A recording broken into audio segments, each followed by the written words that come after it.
Today we have FlexPower, which we are going to discuss, and here we have FlexPower, which has different components.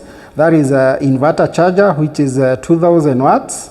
Then we have FlexMax, which is 80 amps.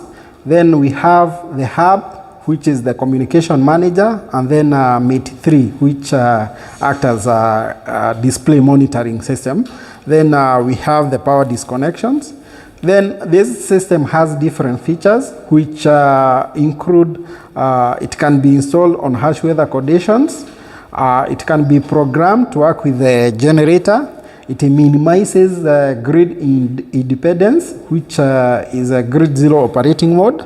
It has high operating efficiency. It is designed for easy and reliable operation. It comes as a pre-wired. It offers a remote monitoring option, and then it finds application in cabins, vacation homes, farm buildings, remote sites, and anywhere backup power is required. Thank you.